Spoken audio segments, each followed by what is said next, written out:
Hello, everyone. We are here to wrap up the day. We've got our last half hour together. I hope you've had a wonderful day so far. Depending on the sessions you've been to, you'll recognise my two. Well, I hope you might recognise me and my two guests. So I'm Giselle. I'm the executive director of Data4Kind UK, a charity that helps other charities use data science. I'm also one of the hosts of our wonderful festival. And we have with us Martin and Charlotte. If I can leave you to introduce yourselves. Charlotte, I'll come to you first.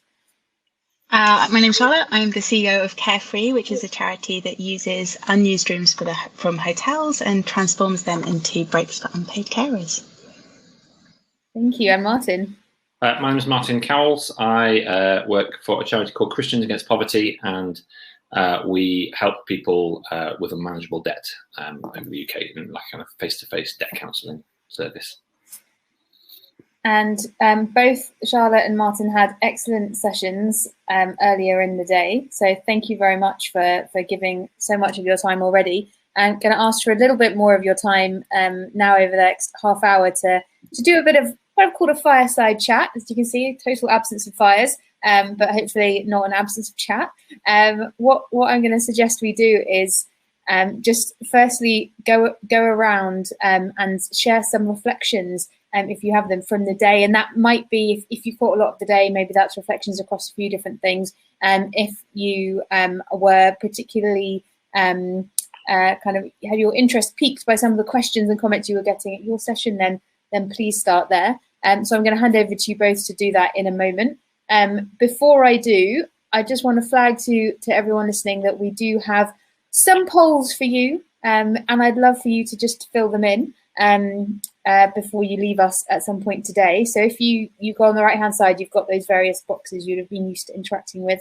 The one that says event at the top, so rather than stage, the one that says event on the left. If you click under that, you'll then see next to the little bit of text at the top that says chat, you'll see polls. So if you click under that, you will see, did we put 3 or 2?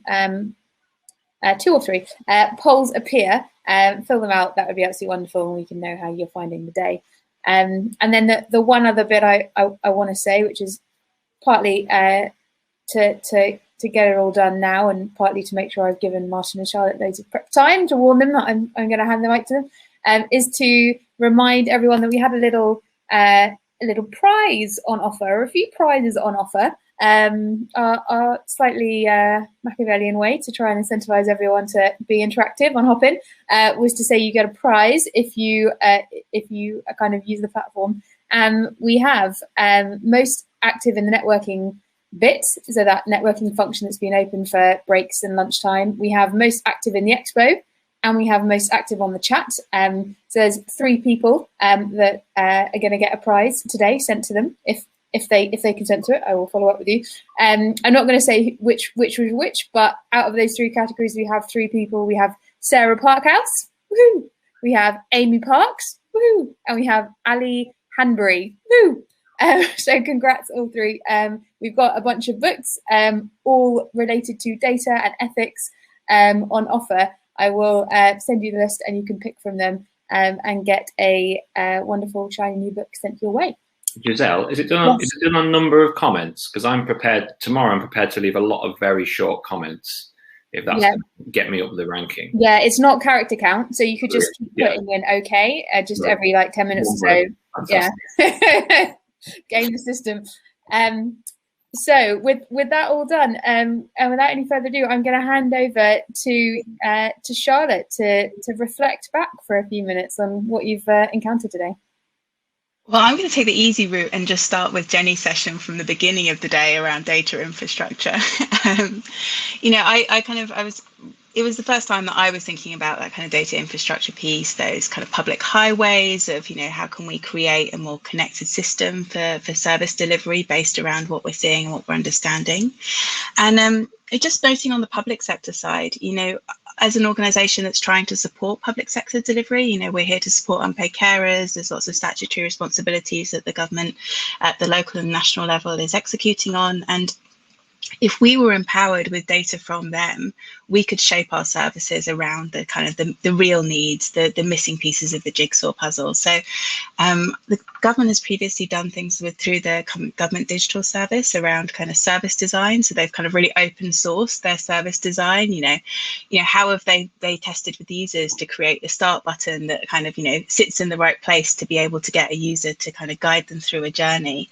And I wondered if there's opportunities for the government to kind of be a bit more open around their data to support us in kind of shaping our service delivery to kind of really see where those needs are. So that was really the kind of first kind of cog that started turning for me in the day.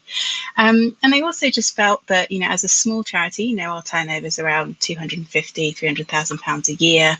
We're in the carer space. You've got two much larger organisations, Carers Trust, Carers UK, that really have that reach to be able to survey carers, understand their needs, their requirements in a way that small organisations can't. And we've got hundreds of carer support organisations across the UK that wouldn't have the power to do research in the way that the bigger organisations can.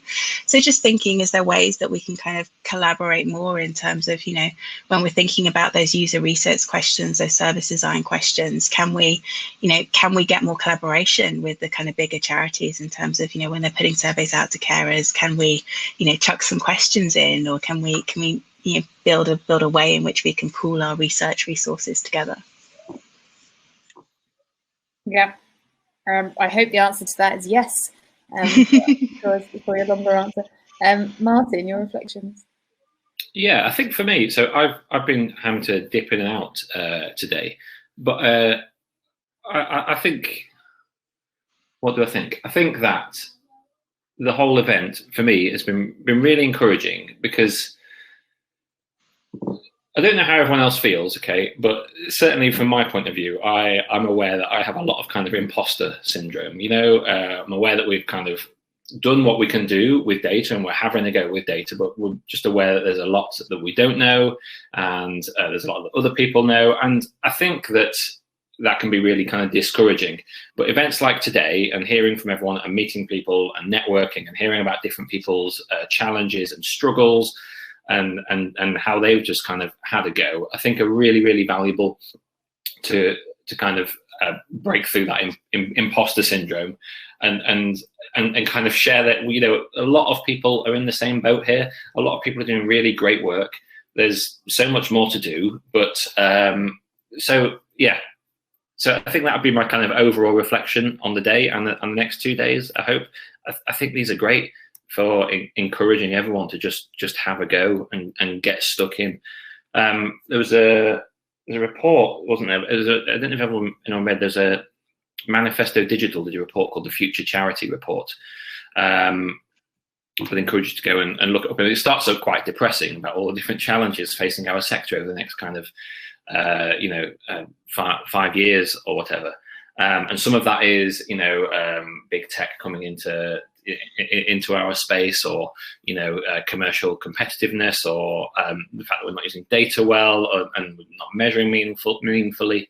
And I think that events like today and these 3 days are a real kind of the third sector's answer to those sorts of things. Actually, we can all really learn from each other and move forward, and I think that's super exciting. So I'm buzzing for today. I'm going to catch up on the sessions that I've missed, and on the next 2 days. That's wonderful. We like to know that there's I guess a place in our journeys that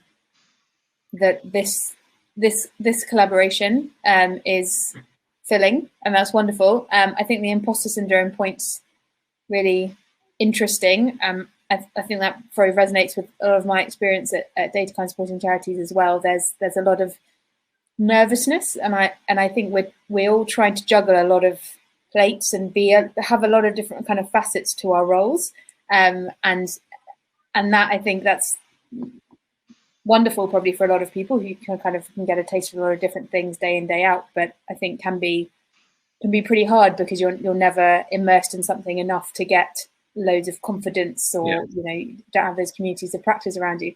I think one thing I thought was really interesting in having a look over everyone who'd signed it's about 450 people who registered for this festival, was looking at people's roles. And of course, I did I just pulled into a CSV and did a pivot table to look at everyone's roles, thinking there'd be some big buckets coming out. And the biggest bucket was 9. Mostly, it was most likely your role that you put down when you bought a ticket for the event. No one else had that role. And if we've learned anything today, and generally in our time doing data, we know data cleaning is half the battle. So probably that will neaten up a bit, but nonetheless, massive spread. And we're all doing these slightly different roles and all coming out different ways. So I thought that was a really interesting point, and resonates with Cam. Thank you, Cam, for your contribution. You said, I've appreciated realizing for the first time I'm doing a little better than I thought I was. So yes, something there that hits some attendees as well. One thing I wanted to ask you both about, because you both kind of touched on this in different ways, was taking the organization along with you. And it feels like we come to talk about data, but actually we stay to talk about organizational transformation. And that seemed to be the theme in actually a lot of different talks. And there was a lot of that in your talk, Martin, and a lot of that at Carefree Space for you, Charlotte. And I wondered if you had any kind of reflections on the challenge and the opportunities there, that essentially we were holding this really hard challenge of trying to bring organizations along with us. And it might be lots of us don't have experience of organizational transformation, or perhaps don't even kind of have the time or headspace or readiness to engage in that. So any kind of tips or reflections there? Well, I'm happy to kick off with just emphasizing the importance of like a centralized knowledge base, like helping people to help themselves. And I think that, developers and engineers, there's a very like conscientious documentation process, and perhaps that's like one of the things that we can take from that engineering pool and like bring that practice more into the everyday life of our organization. So, really having alongside your kind of operating principles and practices in terms of how you use certain tools, having the kind of values that go with that in terms of, what people should be doing when they're thinking about data and decisions, and really making that in all of those things into living, breathing documents for everyone within your organization, and just shielding teams from the complexity that's not the everyday business of their ordinary roles. So if you're the person that's responsible for the operating systems or different parts of the product, or choosing what tools you're going to use to deliver X or Y or Z, the people that you're trying to get to use those tools at an everyday level, they only need to use a certain selection of them, and they only need to know how to use a certain selection of them, in a certain way. So a tool might have lots of potential to be used in lots of different ways, but get people native to it first. And a lot of these tools that are designed by companies who are investing millions and millions in their service design so that these things are intuitive. Everybody adopted email, everybody adopted Facebook, everybody adopted Just Giving. The company's creating the base of some of these kind of new tools that we can bring into our organizations. They're designing to be usable for any user, not just people that are data or digitally savvy. So really trust that there'll be an intuitive level there, and make sure that everybody in the team is around each other to support people who, when they get a bit stuck, and that there's no shame in that process at all. It is just about kind of figuring things out.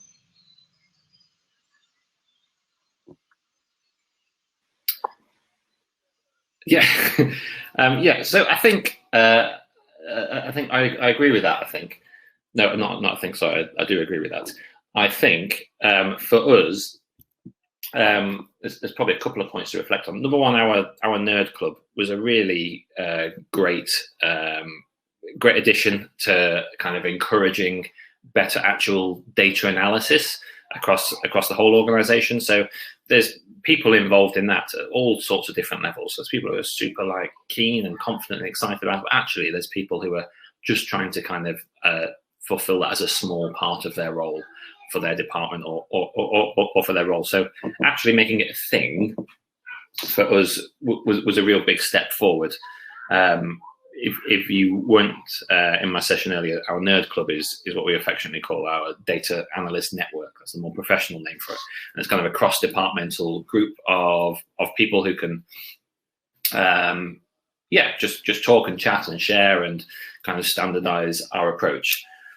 for the rest of the organisation, I think I'd probably reflect that we're not necessarily trying to make everyone data analysts. We're just trying to help them make the best decisions that they can. So in our department, we have a very lofty kind of mandate, which is helping leaders make good decisions. And I'd probably change that to helping the organisation make good decisions. And they were already making decisions.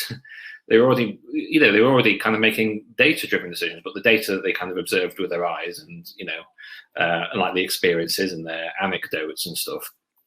So I guess what we had to do was identify points where that wasn't going so well, so pain points for the organisation, questions that they had that they didn't have the answers to, and just do some really kind of simple steps in kind of hypothesis testing. So, you think this is happening, but actually, we can prove it, or we can add, and try and kind of start those very small steps.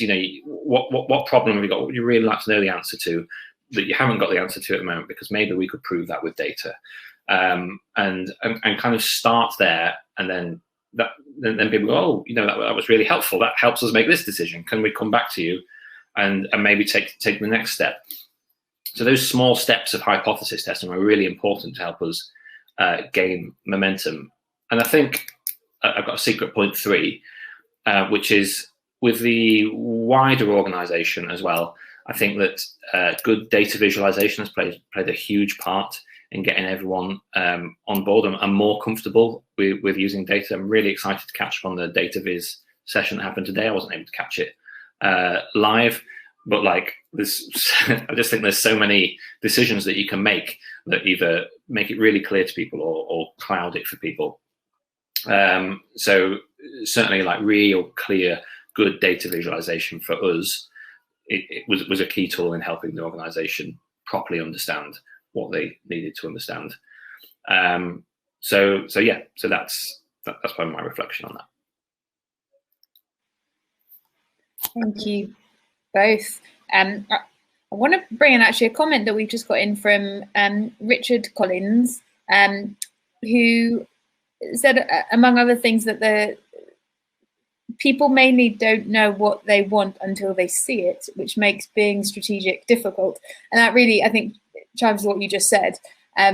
So I wonder if there's any reflections or tips that you'd want to add to that point, Charlotte or Martin. So I think that with people not knowing what they want until they see it, yes, I'd agree. And I think probably we didn't know what we wanted till we saw it either. We talk about taking the organisation on a journey. The great thing at working in, well, I don't think it's like other organisations, but at CAP, it's very much have a go. So we've been on a journey as well. We didn't start as data experts and then try and take the journey. We went on that journey as well. So I'd say this is true for us as well as the organisation. Things like the data dive that we did was incredible, because it was like a little. At the end of the day, it was kind of like a side project, a little side hustle that we got to learn loads and find out loads, but also kind of start to dream as well and see and learn from these amazing communities about where we could go. So I really recommend anyone who's kind of wondering about wanting to get people on board with where they could go, or even want to think about where they could go themselves, to make the most of those communities and those societies, and even do a dive or something like that. Because for us, it certainly really did get everyone, the whole organization, oh, look where we could go. And then that makes the conversations at the back end we really need to improve our data collection, which no one's really that interested in, from an exciting point of view. Or we need to improve our data architecture. It makes those so much easier when they've kind of seen where they could go. So sorry. Yeah. Well, no, I was just going to say that I think also making everybody responsible for managing data within the organisation really helps. That they're also once they're used to handling a bit of data, or they're responsible for how it's managed. Particularly we actually really love doing our GDPR processes and mapping out what communications can go to who on what basis and things like that, and getting everybody involved in the process. And that just meant that people really got a consciousness or awareness of what they wanted to collect and why they wanted to collect it and how they would use it and how it would be useful for them. So with different parts of our organization, we now have different people that require different things, and like we're being flexible and adaptable and helping them to build how they need to see data, how they want to see data. But it's only because they've got a relationship with the data from the kind of the root or the core piece that we're able to build into that space of getting them to pioneer how they can use it in the application of their roles in the future. Yeah. Thank you both. It's interesting that we're talking mostly about the data that serves ourselves and our organisations. Of course, a big part of this is funder data, and I'm provoked into this point by Wendy Eads. Sorry if I'm saying that wrong. Eads, because Wendy says the challenge is setting enough time aside to think about what data we need, and we're constantly trying to report to a range of different funders, and that tension comes across so much in my experience, and we've had today some great talks I managed to catch both from London funders on their work with the London Community Response Fund and also Esme Fairburn Foundation on those two groups' approaches to data. And they're both, in my opinion, kind of leading the way. But perhaps there's, by definition, if they're leading the way, there are a lot of funders perhaps aren't quite as progressive in their understanding of data and in use of data to, for example, test things rather than prove things. And yeah, I wondered if you've felt that tension within your organisations, and perhaps if you feel that's changing, if you've seen any positive noises coming from the funders that you interact with. Yeah, I mean, our core funding has come from the National Lottery Fund, the digital fund. So, and that was like 4-year, multi-year funding. And it was very much that fund is based on you doing an iterative journey. So in the same way that Esme has been very responsive to, if you've got a report that you've produced for somebody else, we're very happy for you to kind of factor that into how you report with us. But really, like the kind of team at the National Lottery Fund, we're very invested in supporting us on our journey of inquiring and setting that standard. And I think that where we have, I think mainly it's around funding applications where we've tried to like produce stuff in a very, very specific way rather than the funding reporting. So we haven't actually been very successful in funding applications, so we've had to produce stuff in a specific way. Whereas like when it's the kind of funder reporting piece that's basically building off all of the live data that we would be collecting in terms of understanding, that what we're doing, how we're doing it, is it working, is it not working? We've been able to be incredibly responsive to funder requests because there's been a lot of freedom in terms of like what data we're presenting and how we're presenting it. So for us, the problem has been more at the earlier stage of the journey around the applications. And also, just to say, because we're a young charity, we're kind of 3 years old. There was a lot of pressure to kind of go to market very quickly to get your beneficiary numbers up. And that was more of a tension for us in terms of actually when you're testing and building with a small number of users, you'll get like more valid responses. You only want to be doing user testing or like user interviews until you're not hearing anything new. So, for us, it might be like a very good outcome to be in touch with 50 or 150 users, but that might not translate well on a funding application where they want a specific number of that you have serviced 2,000 beneficiaries or 10,000 beneficiaries. So that was also like a bit of a journey that we've had in terms of the funding space. Yeah, so I'm afraid this isn't like an area that I have a huge amount of experience in, to be honest, with data for funders, etc. So I can't add much more to that, to be honest, other than very much sympathise and what's the word? Is it empathise? Recognise, something-eyes your point that yes, we've certainly been there as well with having to really work quite hard to get the data for various funders that different funders want. But unfortunately, I can't really add much more than what Charlotte said, I'm afraid. Well, I'm sure we're all quite envious that you haven't had too much grappling with funder data. I just delete the emails and someone else did. The tip, the throwaway tip there.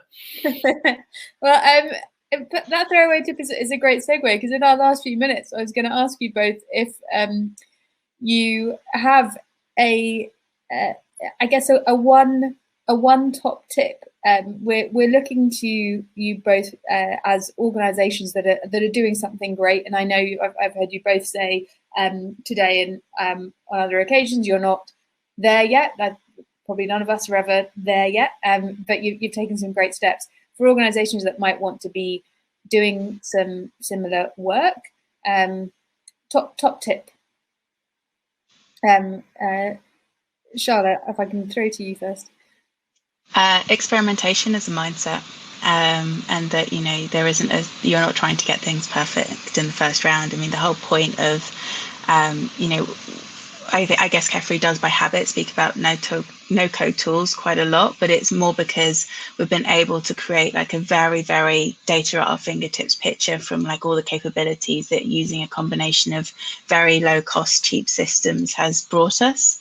And, you know, it gives us the space to make changes, adapt. You know, there's no finite solution. There's no end point with what you're doing. You're always it's a living, breathing piece that you're always living and learning from. And so being able to have like an experimentation mindset and lots of flexibility in your journey of how you go about something, because yeah, if you've got a mentality of continuous improvement, and I don't mean that in a very like hard way around continuous improvement, but I think you get a lot out of your teams when they feel like they've got the freedom to do something better and to change something to make it better, and ultimately that's what we want Data4 to help us make things better. So yeah, giving people the freedom to act on things and keeping things open and flexible in that journey.